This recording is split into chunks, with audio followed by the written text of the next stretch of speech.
为什么直到今天，很多小粉红仍然觉得全世界哪哪都很危险，就中国最安全？为什么美联储一加息，小粉红就觉得美国又要收割了？为什么很多小粉红明明已经在海外生活了很多年，一边享受资本主义的好，一边吹嘘社会主义的优越性？本期视频我会用行为经济学的理论来深度剖析一下一个小粉红是如何炼成的。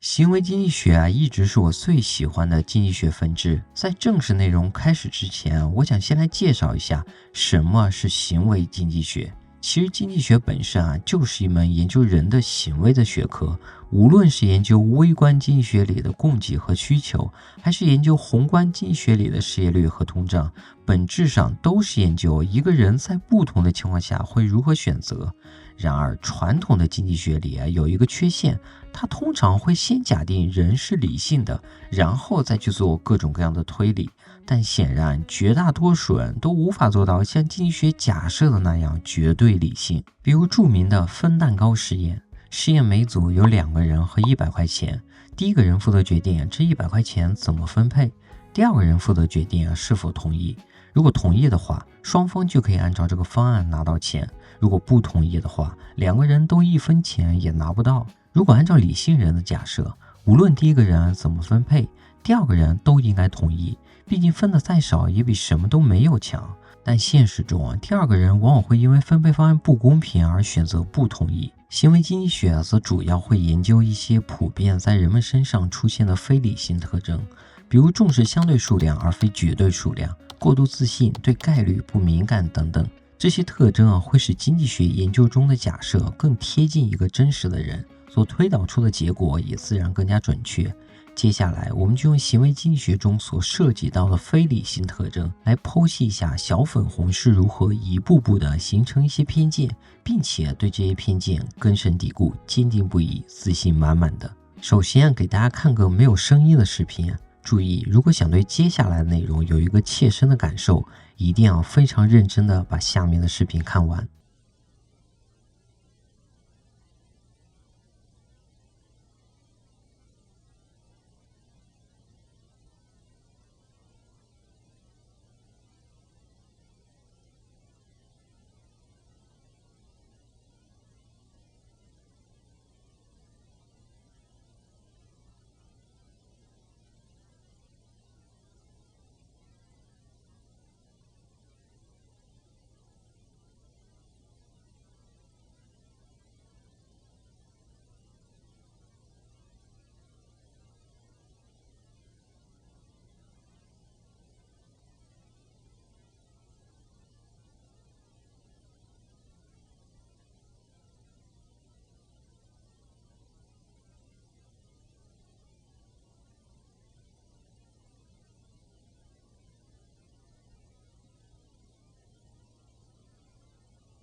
在这里也可以按一下暂停键，简单的回忆一下自己刚刚看到了什么。我相信绝大多数的朋友看到的可能是一个爱情故事，也可能是一个打斗的故事，但绝不会仅仅是2个三角形和1个圆形，因为人的大脑无法停止联想。2002年的经济学诺奖得主丹尼尔·卡尼曼在《思考快与慢》一书中提到，人有2套思考系统，一套是非理性的，虽然容易犯错，但非常高效；另一套是理性的，严谨但非常低效。非理性的系统帮助人们解决生活中绝大多数的问题，而这套系统的一个特点是会把碎片化的信息联想成一个简单又合理的故事。根据认知科学家托马斯估算，一个成年人长期记忆大概也就相当于1个 G。然而这个世界却极为复杂，将大量复杂的碎片化的信息简化成一个简单合理的故事，正是人们用非常有限的记忆能力去应对各种复杂信息的方式。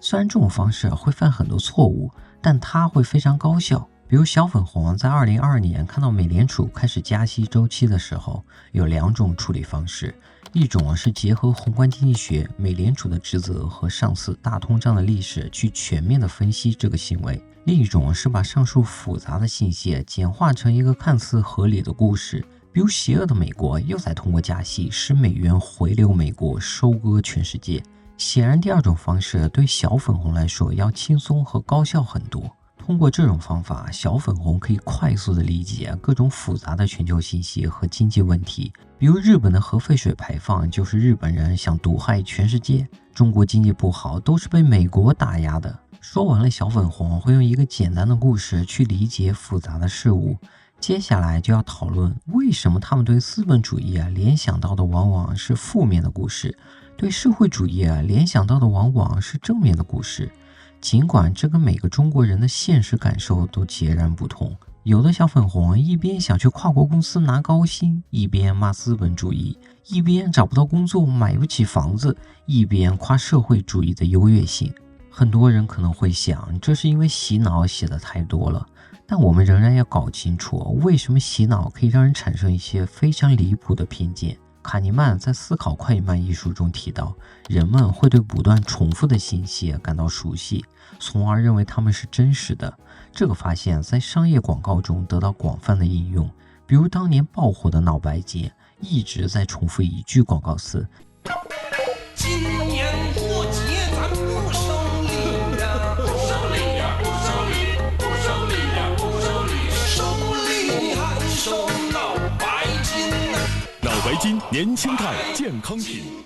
这种大量的重复就会使消费者慢慢的相信脑白金是一个好的礼品选择。中国政府也在做着类似的事情，每个中国人在踏入学校的第一天起就会被不断的重复一件事情：祖国非常伟大，外国非常邪恶。中国的政治课从小学一直持续到硕士，不断的重复马克思主义有多么伟大。历史课和语文课也有大量的爱国内容，学校每周一都会升国旗、唱国歌，也会定期的举办爱国活动，并且会严厉处罚任何敢对国家提出任何质疑的学生。从小学到大学本身就是一个人积累知识的主要阶段，因此绝大多数的中国人在中国式教育的不断重复下，会接受这些中国政府灌输的思想，也就不奇怪了。爱国本身并没有错，但中国的爱国教育更加强调牺牲个体的利益。说的直白一点，就是必须要通过不爱中国人来表明爱国的立场。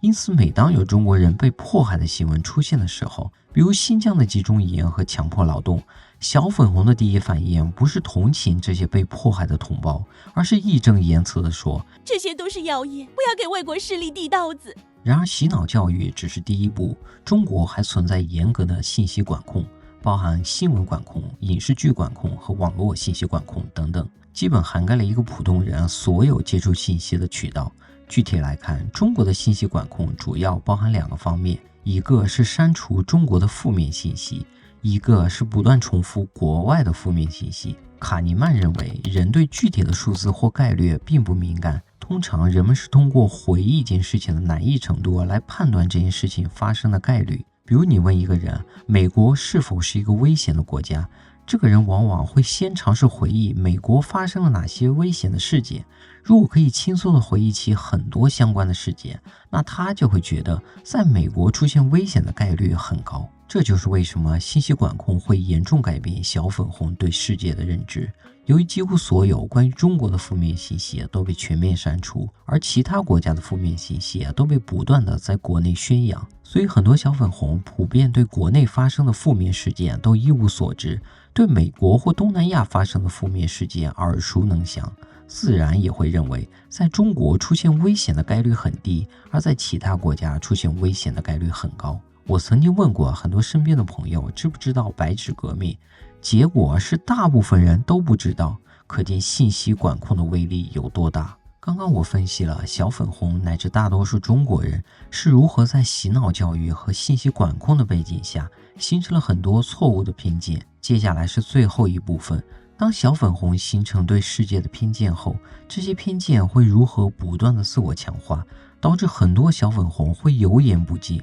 无论什么样的事实摆在面前，都能毫不动摇坚持己见，冥顽不灵的。确认偏见是另一个人们的非理性特征，这个是指人会主动的搜索与自己原有观点相符合的信息，而过滤掉不符合的信息。比如你去机场接一个朋友，朋友告诉你他今天穿的是红色的外套，当人群涌出来的时候，你的注意力也会集中在穿红色衣服的人身上，而自动忽略掉其他人。确认偏见会导致人们已经形成的错误观点被不断的加强，因为一个人在生活中会不断的发现支持自己观点的信息。很多在海外生活多年的小粉红，平时的信息来源也几乎都是被中国政府严格监控的渠道，比如微信公众号、小红书和抖音等等。在这些地方，你要是敢说一句中国的坏话，轻则删帖封号，重则被请去喝茶。平时偶尔看看国外不受监管的信息平台，